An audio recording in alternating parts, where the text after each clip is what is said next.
श्री कृष्ण द्वारा अर्जुन को दिए हुए गीता के उपदेश के कुछ सुंदर तथ्य। साधक के लिए बहुत ऊंचा आसन नहीं होना चाहिए, नहीं तो भजन पूर्ति बाद में होगी, अहंकार पहले चढ़ बैठेगा।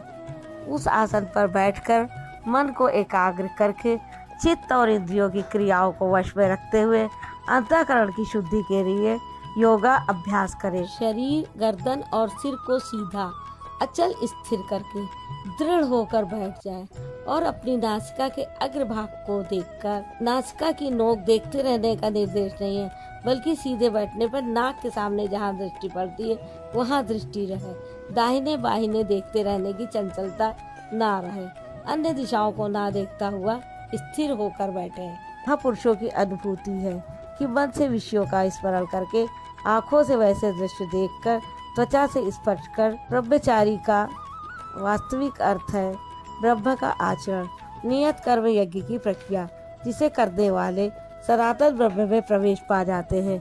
इसे करते समय बाहर के स्पर्श, मन और सभी इंद्रियों के स्पर्श बाहर ही त्याग कर चित्त को ब्रह्म चिंतन में, श्वास प्रश्वास में, ध्यान में लगाना है।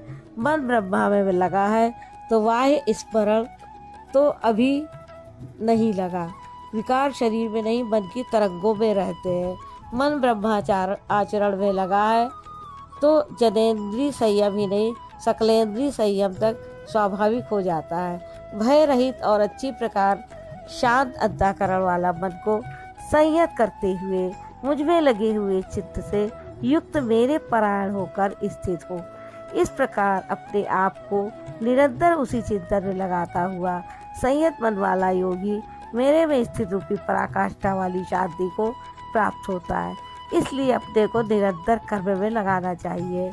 अगले 16 और 17 दो श्लोकों में श्री कृष्ण बताते हैं कि परमानंद वाली शांति के लिए शारीरिक संयम युक्त आहार विहार भी आवश्यक। अर्जुन, यह योग ना तो बहुत खाने वाले का सिद्ध होता है और न बिल्कुल ना खाने वाले का सिद्ध होता है, न अत्यंत सोने वाले का और न अत्यंत जागने वाले का सिद्ध होता है। दुखों का नाश करने वाला यह योग उचित आहार विहार कर्मों से युक्त, उपयुक्त चेष्टा और संतुलित शयन जागरण करने वाले का ही पूर्ण होता है। अधिक भोजन करने से आलस, निद्रा और प्रमाद घेरेंगे, तब साधना नहीं होगी। भोजन छोड़ देने से इंद्रियां क्षीण हो जाएंगी, अचल स्थिर बैठने की क्षमता नहीं रहेगी। इस प्रकार योग के अभ्यास से विशेष रूप से वश में किया हुआ चित्त जिस काल में परमात्मा में भली प्रकार स्थिर हो जाता है, विलीन सा हो जाता है, उस काल में संपूर्ण कामनाओं से रहित हुआ पुरुष योग युक्त कहा जाता है।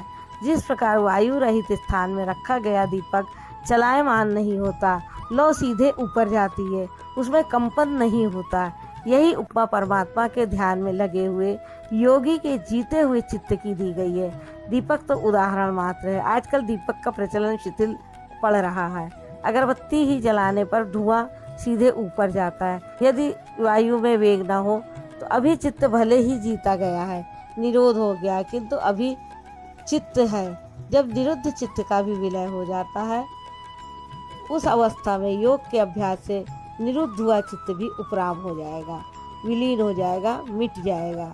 उस अवस्था में परमात्मा को देखता हुआ अपने आत्मा में ही संतुष्ट होता है। देखता तो परमात्मा को है, लेकिन संतुष्ट अपने ही आत्मा से होता है, क्योंकि प्राप्ति काल में तो परमात्मा का साक्षात्कार होता है, किंतु दूसरे ही क्षण वह अपने ही आत्मा को उन शाश्वत ईश्वरीय विभूतियों से ओतप्रोत पाता है।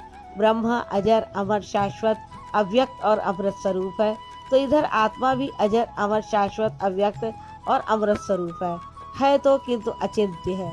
जब तक चित्त और चित्त को की लहर है, तब तक वह आपके उपभोग के लिए नहीं है। चित्त का निरोध और निरुद्ध चित्त के विलय काल में परमात्मा का साक्षात्कार होता है और दर्शन के ठीक दूसरे क्षण उन्हीं ईश्वरीय गुणधर्मों से युक्त अपनी ही आत्मा को पाता है। इसलिए वह अपनी ही आत्मा में संतुष्ट होता है। यही उसका स्वरूप है, यही पराकाष्ठा है। इंद्रियों से अतीत केवल शुद्ध हुई सूक्ष्म बुद्धि द्वारा ग्रहण करते योग्य जो अनंत आनंद है, उसको जिस अवस्था में अनुभव करता है और जिस अवस्था में स्थित हुआ योगी भगवत स्वरूप को तत्व से जानकर चलायमान नहीं होता, सदैव उसी में प्रतिष्ठित रहता है। परमेश्वर की प्राप्ति रूपी जिस लाभ को, पराकाष्ठा की शांति को प्राप्त कर उससे अधिक दूसरा कुछ भी लाभ नहीं मानता, और भगवत प्राप्ति रूपी जिस अवस्था में स्थित हुआ योगी भारी दुख से भी चलायमान नहीं होता, दुख का उसे भान भी नहीं होता, क्योंकि भान करने वाला चित्त तो मिट गया। जो संसार के संयोग और वियोग से रहित है उसी का नाम योग है। जो आत्यंतिक सुख है उसके मिलन का नाम योग है। जिसे परम तत्व परमात्मा कहते हैं उसके मिलन का नाम योग है। वह योग सफल हुए चित्त से निश्चय पूर्वक करना कर्तव्य है। धैर्य पूर्वक लगा रहने वाला ही योग में सफल होता है। वह योग संयम हुए चित्त से निश्चय पूर्वक करना कर्तव्य है। धैर्य पूर्वक लगा रहने वाला ही योग में सफल होता है। राधे राधे।